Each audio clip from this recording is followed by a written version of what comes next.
dice la palabra de Dios, doblo mis rodillas ante el Padre de nuestro, de quien toma nombre toda familia en los cielos y en la tierra. Voy a leerlo en dos versiones más. Nueva versión internacional dice: por esta razón me arrodillo delante del Padre, recibe nombre toda familia en el cielo y en la tierra. Y una traducción libre de William Barclay, muy interesante también, dice: es por esta causa por lo que me podéis en oración ante el Padre, de cuya paternalidad es reflejo toda cualidad paterna, tanto celestial como terrenal. Entonces vamos a ver por qué la elección de esas palabras refleja también lo que dice el texto. Ya habíamos dicho que, o se había comentado en algún momento, que la epístola de los Efesios es distinta a otras epístolas, no solo de Pablo, sino del Nuevo Testamento, entre otras cosas, no solo por los temas que toca, sino también por el estilo literario, compuesto en grandes oraciones. Hay no oraciones plegarias, sino oraciones, párrafos, ¿no? Grandes párrafos, muy extensos, que no están dividiendo muy bien, por supuesto, algunos con un punto seguido, otros con una coma. Es difícil porque el texto griego, en el idioma griego, no se usan comas ni puntos, entonces es difícil saber dónde colocarlas. Y también es difícil después, a la hora de predicar, saber dónde vamos a comenzar a tomar un texto y dónde terminar, porque hacer una oración tan larga tendríamos que dedicarle mucho tiempo y demasiada información a explicarla toda, o la vamos a cortar, pero ¿dónde? Entonces, les quiero avisar eso para decirles que voy a tomar solamente los versículos 14 y 15 para destacar un tema que está presente allí, pero que se conecta inmediatamente con los versículos que siguen, que José los va a retomar seguramente el domingo que viene, y es el contenido de la oración que Pablo hace por los creyentes. Pero antes de eso, quiero reflexionar en lo que Pablo les está diciendo a los creyentes, por qué está orando por él. Y comienza el versículo 14 con la misma expresión que encontramos en el versículo 1 del capítulo 3. Por esta causa, esa expresión la vimos en el versículo 1, cuando él dice: yo que estoy prisionero de Cristo Jesús por ustedes los gentiles. Y ahí entonces comienza un tema, se abre un paréntesis, en el que Pablo comienza a hablar de ciertas cosas que va a retomar ahora, después del paréntesis, el versículo 14. Bueno, no escribió en versículos, pero lo que nosotros tenemos en el versículo 14. Pablo retoma ese tema que tenía en mente en el versículo 1. Ahora, cuando él habla de por esta causa, ¿a qué causa se refiere? ¿Qué es lo que el apóstol tiene en mente? Hay dos opciones, dos propuestas según los distintos comentaristas. La primera es que Pablo retoma todo lo dicho hasta acá desde el inicio del capítulo 1, es decir, por la naturaleza de la iglesia, su misión, la cualidad de la iglesia, la unidad de los creyentes en Cristo, y como habíamos dicho en aquella oportunidad que leíamos el capítulo 2, porque como él ve a Cristo como instrumento de Dios para unir la creación y la iglesia como instrumento de Cristo. Recuerden que habíamos usado esa expresión cuando estaba hablando de la diferencia entre gentiles y griegos. Así que podría ser que Pablo está reuniendo todo eso al decir por esta causa, ya que la iglesia es todo esto, lo que estamos reflexionando, ya que la iglesia tiene una misión tan importante como esta que venimos mencionando, e introduce el tema. La otra opción podría ser que Pablo está pensando en lo dicho inmediatamente antes, que es el versículo 3, por lo cual pido que no desmayen a causa de mis tribulaciones por ustedes, las cuales resultan en su gloria. Así que esa causa entonces sería para que ustedes no se desanimen, para que ustedes los creyentes no desmayen por verme sufrir, porque mi sufrimiento por Cristo es mi gloria y gloria de ustedes. Es que va a introducir el tema siguiente. Pero hay una propuesta, una tercera propuesta, y Leslie Grant la resume de esta manera. Esta frase, por esta causa, involucra tanto la maravilla de la revelación dada a Pablo como su sufrimiento voluntario por ella. La maravilla de la revelación dada a Pablo como su sufrimiento por ella. Es decir, todo lo dicho anteriormente y también un sentimiento compasivo o pastoral por los efesios. Estas dos cosas, o sea, lo que Pablo está entendiendo de la iglesia y que está siendo inspirado por el Espíritu para escribir allí, y también su preocupación por los efesios, las dos cosas lo mueven a doblar sus rodillas en oración intercesora por los efesios y por implicación por todos los santos de Dios. ¿Por qué es? ¿Qué es lo que mueve a Pablo a orar por los efesios? Podrían ser las dos cosas, pero en cualquiera de los dos casos, lo que sí tenemos claro es que el apóstol Pablo les está recordando a los creyentes en Éfeso. Recordemos que Efesios no era una ciudad de Éfeso, que se reunían en pequeñas comunidades locales, en las casas, ustedes saben. Y Pablo les está recordando que él está orando por ellos. Y comienza esta nueva sección. Después, como dije recién, los versículos que siguen son el contenido de esa oración. Pablo también quiere que sepa qué es lo que está intercediendo. Pero les está asegurando primero esto. Por esta causa, cualquiera de ambas, doblo mis rodillas delante de ustedes. En este punto, cuando leí el texto, yo pensaba, recordaba, cuánto ánimo me infunde a mí, o me ha infundido en diferentes situaciones, saber que alguien está orando. Cosa que por ahí, no sé si ustedes estarán de acuerdo o no, piénsenlo, a veces lo tomamos como con cierta liviandad cuando decimos o nos dicen, estoy orando por vos. Por ahí, no sé, Nati me cuenta alguna cosa o la veo un poco triste, digo, estoy orando por vos. Pero decimos como, bueno, te hago el favor. Una cosa así. O cuando alguien, sí, como para... Y no es que esté mal, no digo que eso no sea suficiente, pero ¿habremos tomado realmente conciencia de lo que significa estoy orando? Estoy acudiendo al Padre, bueno, lo vamos a ver enseguida, acudo al Padre, ambos tenemos un mismo Padre, y acudo a Él a pedirle sus favores para tu vida. O cuando me lo dicen a mí, también puede ser que yo estoy triste, o enojado, o preocupado por alguna cosa, por el rumbo del país, por las exigencias de ser padre, por lo que fuese, y viene Federico y me dice, pastor, estamos orando por usted. Bueno, gracias Federico, pero bueno, sí, orando, pero después yo llego a casa y las cosas siguen igual. Y por ahí tampoco le damos ese valor a que alguien está orando por mí, que están intercediendo por nosotros en nuestros momentos de dificultad, de lucha, de tristeza, e incluso en el desarrollo del ministerio. Alguien está orando por mí. Y es importante, entonces les decía que lo primero, antes de que Pablo va a introducir el tema de la oración y muchas otras cosas que les va a decir, cosas preciosas que las vamos a ir estudiando en el transcurso del estudio de esta epístola, el apóstol quiere decirle a la iglesia, yo estoy orando por ustedes. Y no es poca cosa.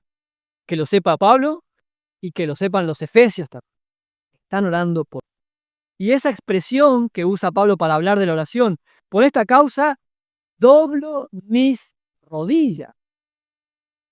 Es una forma enfática que denota la oración de Pablo, pero no una oración incidental, ocasional. No es esa oración que se acordó, o vamos a orar por los alimentos y de paso, gracias por la comida, Señor, que bendiga, y también por la iglesia, que de paso.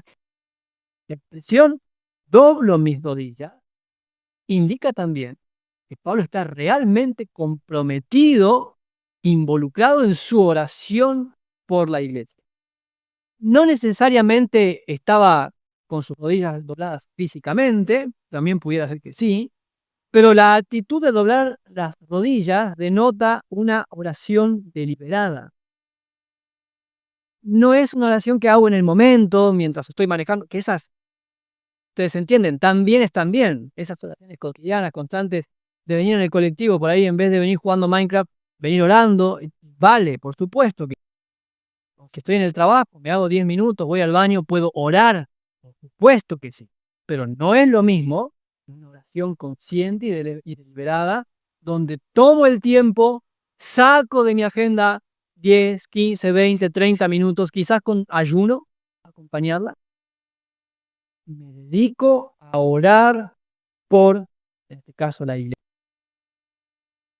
comentario bíblico del mundo hispano dice que es una oración que indica, o una actitud que indica una oración consagrándose a Dios con reverencia y santo temor, con todas las solemnidades propias de la ocasión de hacer una petición específica e importante. Voy a volver a leer.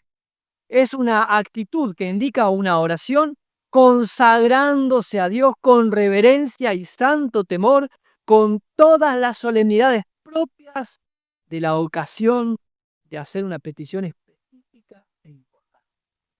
Voy a dedicar a orar por usted. No es que me acordé de repente, sino que estoy consciente de él. William Barclay señala justamente que no quiere decir esta expresión que Pablo literalmente se arrodillara. De hecho, la palabra implica postrarse al Señor. La postura normal para la oración entre los judíos comúnmente era de pie, con los brazos extendidos y las palmas de las manos hacia arriba, pero la oración de Pablo por la iglesia es tan intensa que él se postra delante de Dios en una agonía de súplica. Tenemos otras oraciones como esas en el Antiguo Testamento, por ejemplo, en los casos de Salomón, Daniel, Ezequiel, postrándose de rodillas. El profeta Jeremías incluso solía orar con la cabeza entre las piernas y las palmas de las manos hacia arriba. Su postura, más allá de estar muy abajo, muy arriba, sentado, la postura es la de que realmente está consciente de la intensidad de la oración que está elevando al Señor. Es una oración puntual. Cuando yo leía esta parte, meditaba en esto que Pablo les comparte a los efesios. Estoy orando por ustedes. Quiero que sepan que estoy doblando mis rodillas, que dedico tiempo específico de mi vida y de calidad para respaldarlos a ustedes en oración. Pensaba que Pablo se encontraba preso en este momento y por razones injustas, ¿no? Porque no había hecho nada malo, no había estafado a nadie, no había cometido ningún crimen, estaba preso por predicar el evangelio. Sin embargo, su oración en ese momento es por el crecimiento espiritual de los efesios. No ora para que el Señor lo libere o para que le alivie la carga. Y pensaba en mí, en cuántas veces mis circunstancias sí condicionan mis oraciones. Porque a veces, cuando toda mi vida está más o menos bien, hay cierta libertad, holgura, puedo orar por los demás porque a mí nada me apremia. Pero cuando a mí las situaciones sí me apremian, por lo general mis oraciones se dedican más a lo que me pasa a mí que a la riqueza de la iglesia. Bueno, qué sé yo. No llego a fin de mes. Y bueno, sí, también por la iglesia, Señor, pero no es que no llego a fin de mes. O una enfermedad, tengo un dolor acá en la espalda y en la pierna, en la rodilla, y Señor, sí, claro, y la iglesia también te pido por los jóvenes, pero sobre todo mi rodilla, mi espalda. La prisión de Pablo no ha nublado su juicio. No lo ha desenfocado ni de su llamado ni de su ministerio. Él está orando por la riqueza de la iglesia. Me pregunto también por cuántas cosas oro yo antes de orar por la riqueza espiritual y fortalecimiento de la iglesia. ¿Cuántas cosas? Quiero hacer memoria, mis proyectos personales, mis deseos, mis preocupaciones. Antes oraba por una novia, después ya conocí a Gaby, oraba por la soltería, no. Oraba por el matrimonio, por mis hijas. ¿Por cuántas cosas oro? Tengo mi lista de oración. ¿Cuántas cosas le traigo al Señor en oración antes que orar por el crecimiento espiritual? No solo de ustedes, sino de todos los presentes en Cristo. No es el caso de Pablo, él está claramente enfocado en orar por la iglesia. Enseguida vamos a ver algo más al respecto. Testamento griego del expositor, su comentario bíblico del Nuevo Testamento, incluso el siguiente párrafo lo quiero leer. Este es un párrafo que contiene una oración ferviente por el fortalecimiento interior de los lectores. Lo vamos a ver a partir del versículo 16. Por el fortalecimiento interior de los lectores, la presencia de Cristo en ellos, su crecimiento en el conocimiento del amor de Cristo y la realización en ellos de las perfecciones divinas. Esa es la oración de Pablo. Vamos a analizar eso siguiente domingo. Que Cristo sea formado en ellos, que sean plenamente capaces de comprender el amor de Dios, que sean fortalecidos en su ser interior por el poder del Espíritu y por la presencia de Cristo en ellos. Es la oración de Pablo. Y la siguiente frase que completa nuestro versículo 14 también es una expresión muy interesante porque dice: doblo mis rodillas ante el Padre de nuestro Señor Jesucristo. Esta también es una oración entera. Es un nuevo pensamiento que allí nuestra Reina Valera introdujo una coma, pero en realidad es una idea completa con lo que sigue. De quien toma nombre toda familia en los cielos y en la tierra. Doblo mis rodillas ante el Padre de nuestro Señor Jesucristo, de quien toma nombre toda familia en los cielos y en la tierra. Las palabras en el idioma original que Pablo usa son muy interesantes porque para la palabra que se tradujo padre es el término griego pater, y para la que se tradujo familia es el término o el vocablo patria. Y este ejercicio se llama paranomasia, que consiste en poner dos palabras juntas en una oración que comparten la misma raíz para vincularlas de alguna manera. No es común en el estilo de Pablo, de hecho es la única vez que aparece en todas las epístolas paulinas este ejercicio, pero sí era un uso bastante común en los autores clásicos en la época de los apóstoles. Y al poner estas dos palabras juntas, nosotros leeríamos: doblo mis rodillas delante del Pater, de quien toma nombre toda patria.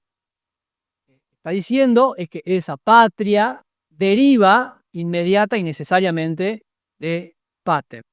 Ahora, este es uno de esos pasajes que llamamos pasajes oscuros de las Escrituras, porque aunque parece obvio, en realidad no sabemos qué es exactamente lo que Pablo quiso decir cuando habla de familias celestiales y familias terrenales.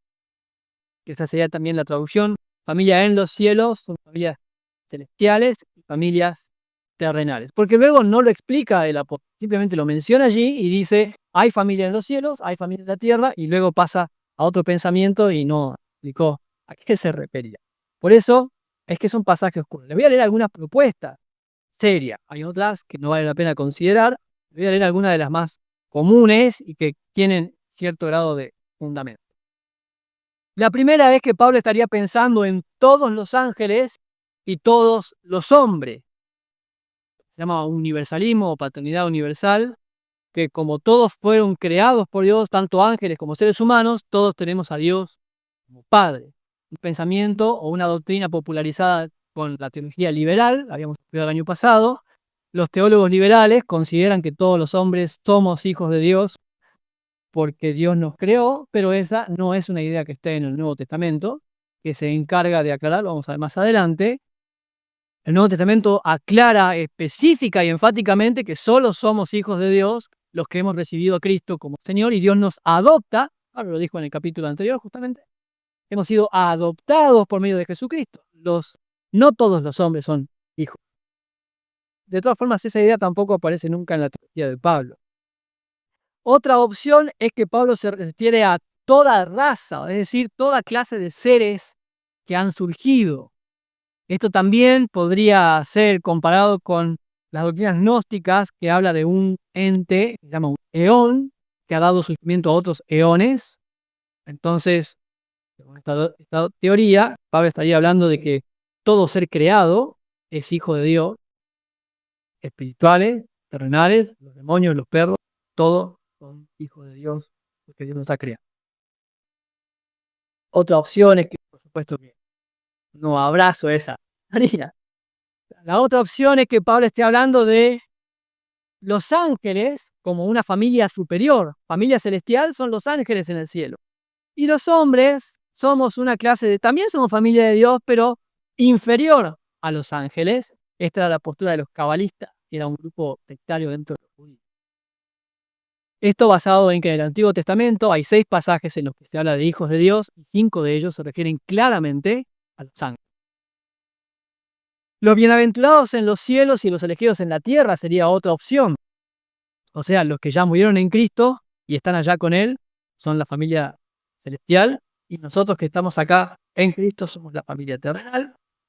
Y la última que considero esta mañana con ustedes es una también bastante interesante que tiene una mirada curiosa, y es: durante el milenio, la iglesia y los santos del Antiguo Testamento reciben gloria en el cielo, y las naciones gentiles y los creyentes salidos de la gran tribulación son la familia terrenal.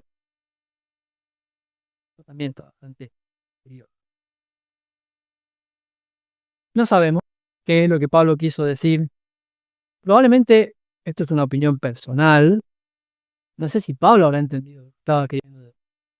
La verdad, no desconozco. Pero lo importante aquí es que Pablo usa la expresión Padre de nuestro Señor Jesús.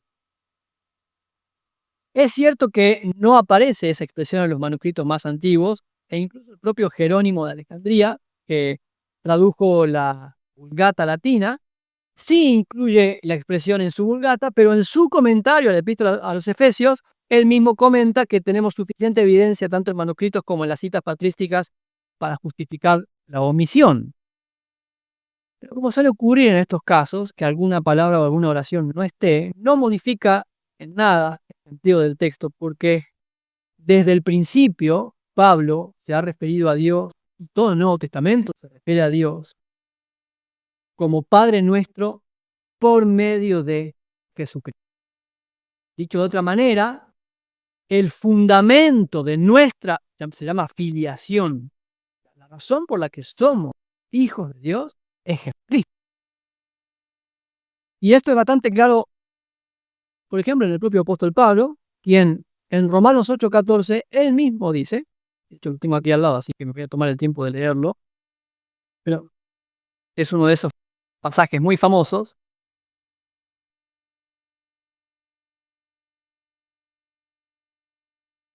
Voy a leer el versículo 13. Si vivimos o si viven conforme a la carne, morirán, pero si por el Espíritu hacen morir las obras de la carne, vivirán. Porque todos los que son guiados por el Espíritu de Dios, estos son hijos de Dios. Pues no han recibido el espíritu de esclavitud para estar otra vez en temor, sino que han recibido el espíritu de adopción, por el cual clamamos, Abba, Padre. ¿Quiénes? Solo los que son guiados por el Espíritu de Dios. Los que llenaron la tarjeta, hicieron la confesión de fe, levantaron la mano en una campaña, no. Los que después de eso evidencian su filiación, lo hablábamos ayer con los jueces en un momento, evidencian que son hijos de Dios porque tienen una relación personal con Dios, siendo guiados por el Espíritu Santo. Solo ellos pueden clamar Abba, Padre, que se ha traducido así como está en el idioma original, porque es una expresión muy tierna y específica del idioma. Incluso el propio apóstol Pablo, en Efesios capítulo 1, versículo 5, él mismo está explicando que en amor nos predestinó para ser adoptados hijos suyos por medio de Jesucristo. La adopción, el único hijo original que Dios tiene es Jesucristo. Los demás somos todos adoptados por medio de Jesucristo. Por eso Jesús es hijo unigénito. Y otros pasajes que podríamos leer y citar, ustedes los conocen, Primera de Juan, o en el Evangelio de Juan, dice: a cuantos lo recibieron, a cuantos creyeron en su nombre, ¿se acuerdan cómo completa?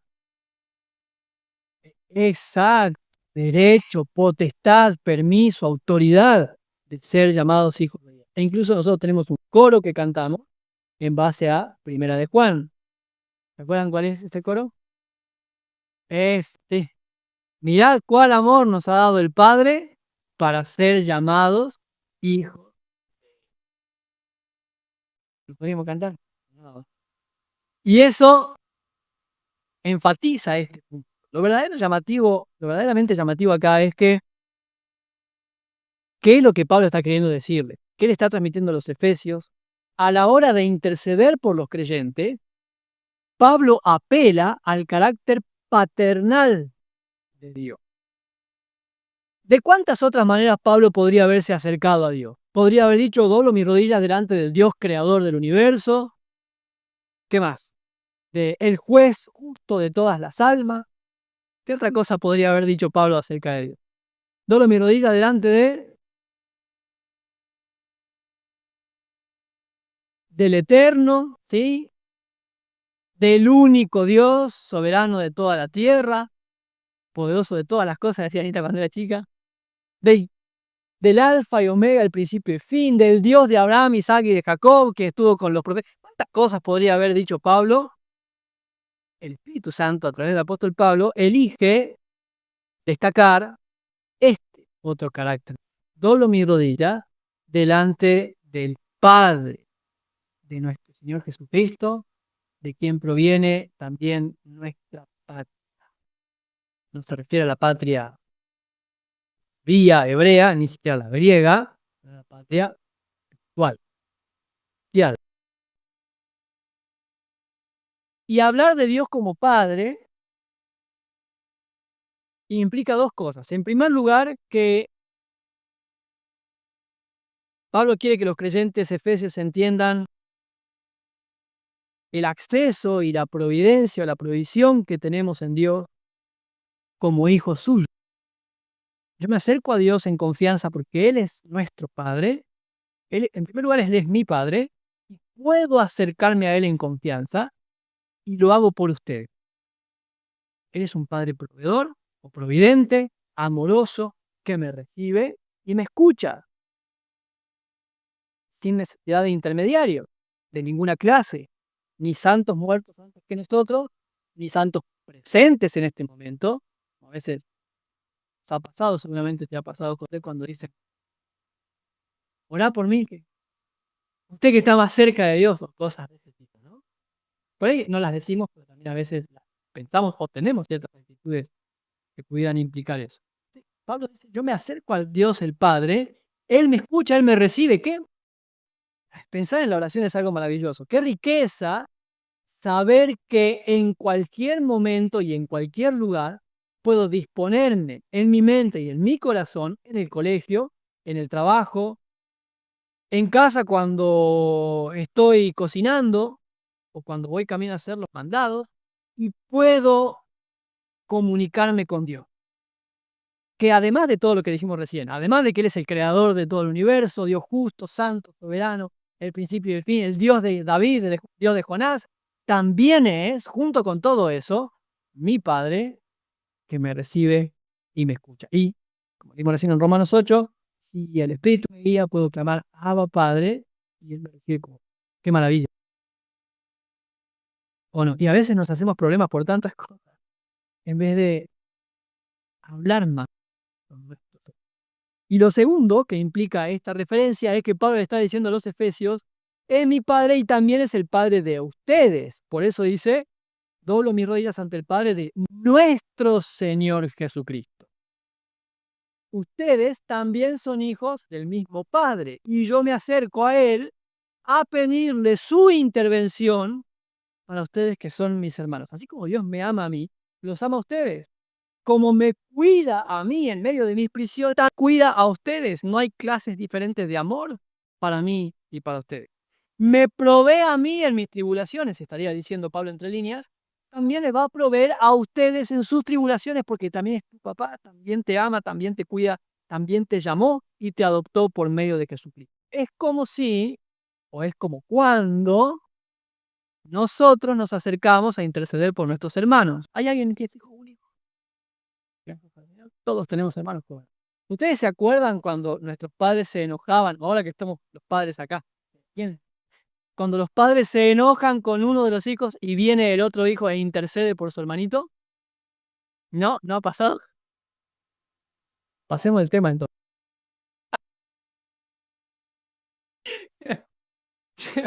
Bueno, esa sería la ilustración de lo que Pablo no hace. Ay, ay, ay. Salió mal la ilustración. Bueno, después de editar y corta esa parte. ¿Se acuerdan o pensaron cuando intercedemos? ¿No? Pa, ma. Bueno, a partir de ahora vamos a empezar a hacer. No, tenés más paciencia, entendelo, es chiquito, no entendió todavía. No, deja que yo le ayudo a bañarse, yo le ayudo a comer, yo le ayudo a terminar la tarea. Bueno, esa intercesión tierna y considerada es la que Pablo está teniendo por sus hermanos efesios. No dice, bueno, sí, a continuación sí dice la oración, pero no dice específicamente las palabras que usa. No me la imagino. Señor, Padre, te pido por mis hermanos efesios, mostrarles tu misericordia como lo haces conmigo, y darles tu bendición como lo haces conmigo, y sostén conmigo. La idea es que somos una familia espiritual en Cristo, lo va a decir ahora en el capítulo 4, vinculados por el Espíritu Santo y con un Padre en común, más allá de todas nuestras diferencias y distancias que Pablo ya encaró en el capítulo 2, diciéndoles, hay dos pueblos, sí los hubo, con diferentes culturas y tradiciones y demás, pero todo eso ha desaparecido en Cristo y somos una familia en Jesús. El capítulo 4, desde los versículos 4, habla específicamente de eso, y yo les contaba que la versión de Dame la mano, querido hermano, que yo conozco, en su estrofa canta estos versículos, ¿no? Una fe, un Señor, un bautismo, un espíritu, un cuerpo también, una sola esperanza tenemos, un Dios y Padre de todos. Amén. Más bíblica, mi vida. El comentario bíblico Mundo Hispano dice, esta no es una oración ligera ni pasajera, es un pensamiento profundo que a la vez sube a la cumbre de la intersección, del apóstol Pablo. Esta es considerada por muchos como la más sublime, trascendente y majestuosa de las oraciones que se encuentran en las epístolas de Pablo. Es una oración pastoral a favor de los efesios en particular y de la iglesia en general, que Pablo ya había señalado en el versículo 10, como la responsable de dar a conocer la multiforme sabiduría de Dios. El alto concepto que Pablo tiene de la iglesia lo lleva a orar de esa manera. De hecho, mi oración por la iglesia es proporcional a la comprensión que tengo de la iglesia y de su misión. Voy a repetir, mi oración por la iglesia es proporcional a la comprensión que tengo de la iglesia y de su misión. Como yo entiendo a la iglesia, es como yo oro por ella. Si la iglesia es muy valiosa e importante para mí, mi oración por la iglesia va a ser así. Si la iglesia es accesoria para mí, que es eh, lo que se vive en la fe actual, donde la fe es individual y las demás cosas son accesorias, es decir, solo son útiles si me sirven para mi fe individual. Ver la iglesia de esa manera también me lleva a orar de esa manera y a servirle. Y orar es otra forma de servir. Orar es otra forma de servir. Y lo que Pablo pide, que lo vamos a leer a partir del domingo que viene, no son pequeñeces. Yo me acuerdo de algunas cosas que yo pedía antes, sobre todo cuando recién empezaba el ministerio, y antes también uno va madurando. Puedo mis oraciones por la iglesia años atrás, y qué bueno es el Señor, qué paciente es el Señor. Le pedía cosas que no, hoy me doy cuenta que no nos hacen iglesia, no las necesitamos para ser iglesia, y que no modifican lo que dijimos el miércoles, la calidad de la tarea pastoral de la iglesia. En algún momento yo he orado por infraestructura para la iglesia. Señor, permítenos comprar el terreno para que podamos ampliar. ¿Y en qué mejora la calidad de la pastoral de la iglesia? ¿En qué mejora espiritualmente a la iglesia tener 10 metros más de esas? O cosas como esas. Menos mal que el Señor es bien. Pablo no pide esas cosas, no está pidiendo pequeñeces, ni mejoras prácticas y terrenales. No le dice, Señor, te pido que les concedas un colectivo para que pueda pasar Timoteo a buscar a los hermanos y traerlos a la reunión. Eso sería lindo, pero Pablo piensa distinto y lo que pide son bendiciones espirituales que las vamos a analizar el próximo. Pero las podemos leer simplemente a partir del versículo 16. ¿Qué es lo que Pablo pide? Para que les dé, conforme a las riquezas de su gloria, ser fortalecidos con poder en el hombre interior por su Espíritu Santo. Yo prefiero eso que un colectivo. 10 metros más de salvación. Para que habite Cristo por la fe en sus corazones. para que puedas vencer esas tentaciones que te han traído esclavo durante los últimos 10, 15 años. Ser fortalecido por la presencia del Espíritu en ustedes. Hermanos, estoy orando para que ustedes crezcan, se desarrollen, se potencien, sirvan al Señor, que sean un reflejo de la gloria de Cristo donde están. Luego, si podemos comprar más o menos sillas, lo veremos, pero eso no es lo sustancial. Brasker y Nida, dos comentaristas, en su tratado sobre Efesios, dicen: lo que Pablo pide son recursos espirituales o bendiciones del cielo. Estos son inagotables, lo que le da confianza a Pablo para dirigirse a él. No estoy charlando con vos. Lo que Pablo pide es eso que la iglesia necesita para ser iglesia y que no puede obtener por sí misma. Lo repito, la oración de Pablo por los efesios es: Señor, concédeles eso que necesitan, que necesitamos para ser iglesia.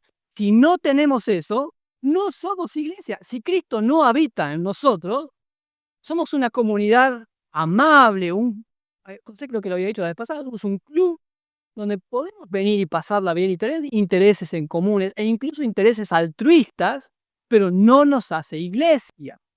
Repartir mercadería a los pobres o proteger el medio ambiente o prevenir el consumo de adicciones, está todo muy bien, pero lo que nos hace iglesia es otra cosa y no proviene de nosotros, sino que debe provenir de Dios. Pablo lo entendió y su oración por los efesios es pidiéndole a Dios eso que nos hace iglesia y no lo podemos conseguir nosotros. ¿Y qué cosas son? Podríamos mencionar algunas. Santidad, o el deseo de vivir en santidad. Eso nos hace iglesia y definitivamente no viene de nosotros mismos. Gracia para nosotros y para los demás. Poder para predicar el Evangelio no con nuestra astucia y elocuencia, sino con demostraciones de poder por el Espíritu Santo, como Pablo escribirá en otro momento. La gloria de Cristo en nosotros, reflejada en nosotros. Eso nos hace iglesia y no lo podemos obtener nosotros. Amor sobrenatural. No el amor que se prodigan también aquellas personas que, parejas, padres e hijos que no conocen a Cristo. Estamos hablando del amor que evidencia que entre nosotros hay otro tipo de vínculo que viene del Señor. La fe. La fe nos hace iglesia y no viene de nosotros. Es un don de Dios. Y así podríamos seguir mencionando una lista larga de recursos espirituales que necesitamos para vivir. Y eso es lo que Pablo está pidiendo.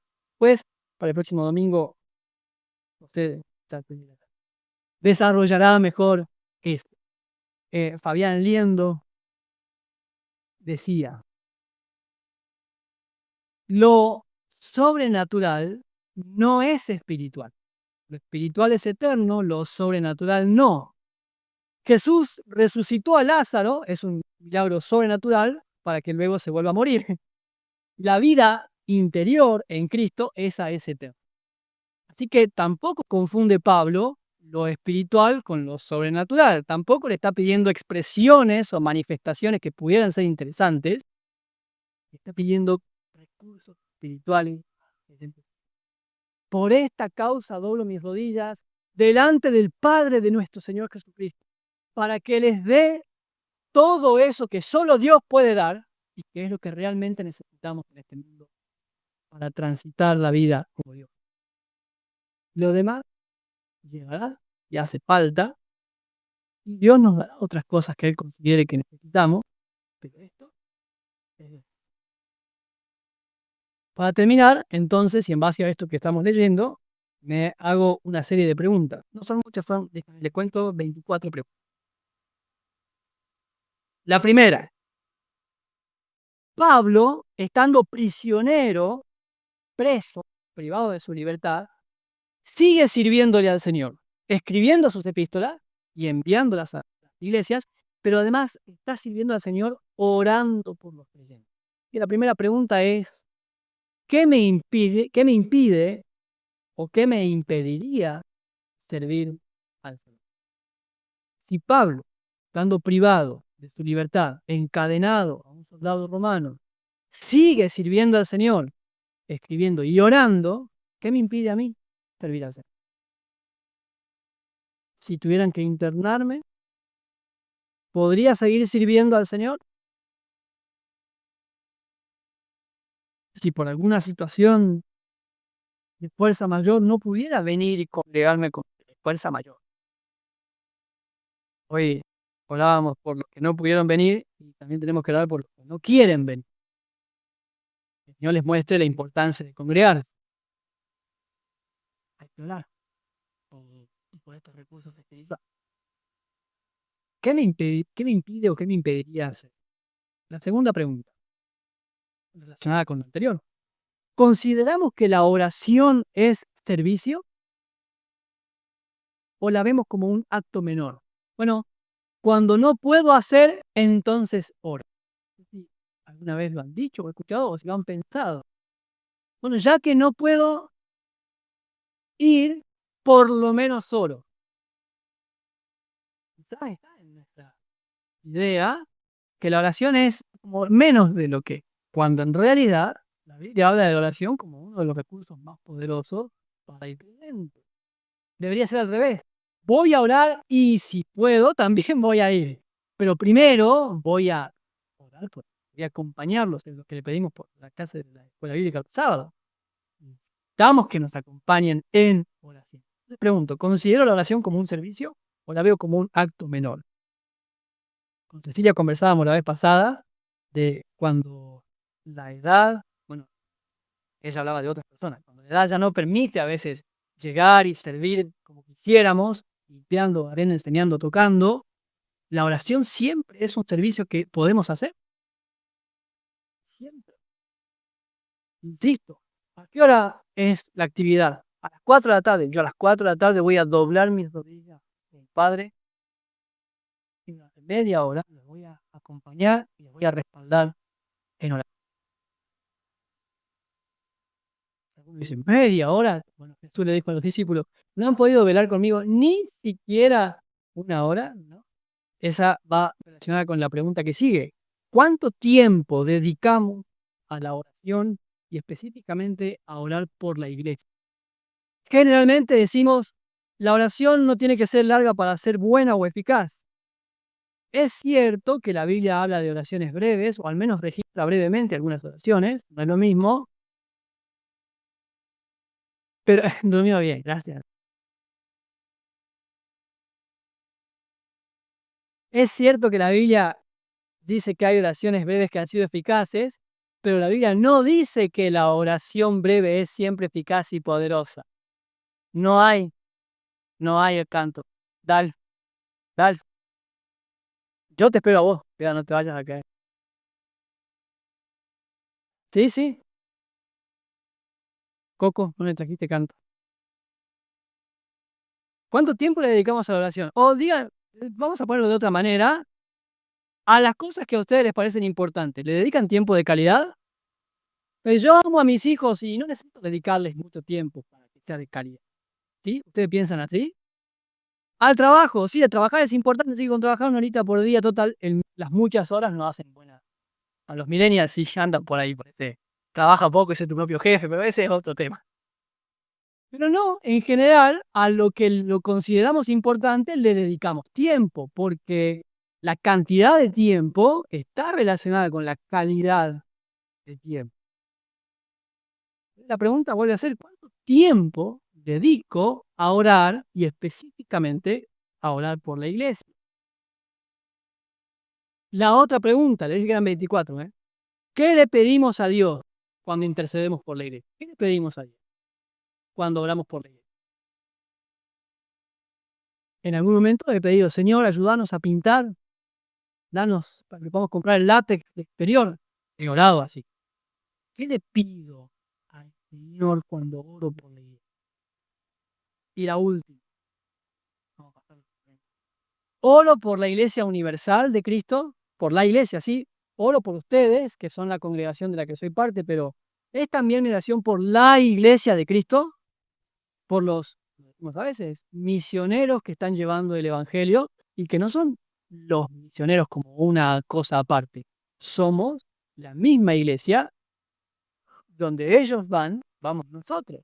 Si alguno tiene el llamado para ir, gloria al Señor, me avisa, vemos cómo hacemos para enviarlo. Mientras tanto, podemos respaldar, debemos respaldar en oración por la iglesia. Oramos por los pastores de la ciudad, por los pastores de la nación, por los distintos ministerios, por los proyectos de la iglesia a nivel nacional. Entonces, me gustaría que nos llevemos la tarea este domingo de comenzar, no lo hemos hecho hasta ahora, de comenzar a doblar nuestras rodillas ante el Padre, orando por los creyentes, pero conscientes y en una decisión. Puede ser separar 10 minutos. Esta mañana digamos, Señor, a partir de hoy yo cada domingo te voy a dedicar 15 minutos a orar específicamente por la iglesia. No voy a orar por el partido de la tarde, ni por el examen del miércoles, ¿no? Solo por la iglesia. Un buen ejemplo. O incluirlo, tienen lista de oración, quien usa, incluir en la lista de oración la iglesia de Cristo y orar por ellos. Involucrarme, conocer, saber quién está pasando con la iglesia del Señor, en posadas, en el mundo, y hacer una oración. Los invito a que oremos un minuto en respuesta al Señor por su palabra. Padre Celestial, te doy gracias por tu palabra, por la presencia de tu Espíritu Santo en medio nuestro, porque la promesa que nos has dado es que el Espíritu nos guía a toda la verdad. Y la razón por la que nosotros abrimos la Biblia, la leemos y podemos comprenderla, es porque estás aquí enseñando. Y hoy nos estás llevando a reflexionar en estas cosas tan importantes, maravillosas y hermosas que tu palabra enseña. ¿Cuánto poder hay en ti, por supuesto, pero cuánto poder podemos experimentar de ti en nuestras oraciones? Cuando tenemos que reconocer nuestras limitaciones y saber que hay cosas que no podemos hacer, que no nos corresponde hacer, pero podemos acudir a ti en oración y saber que nos escuchas, que nos recibes y que de acuerdo con tu voluntad harás lo que tengas que hacer, lo que quieras hacer en tu iglesia especialmente. Señor, te pido que nos enseñes a pensar de la iglesia como debemos pensar, a ver tu iglesia con tus ojos y a orar por tu iglesia como Pablo oró por los Efesios, como tú mismo oraste por nosotros cuando estuviste en la tierra. Y que nuestra oración sea otra manera de servirte, de comprometernos, de darte nuestro tiempo, nuestras fuerzas, para que por medio de nuestras oraciones también lleves adelante el cumplimiento de tus planes. Todo esto te lo pedimos en el precioso y poderoso nombre de nuestro Señor Jesús.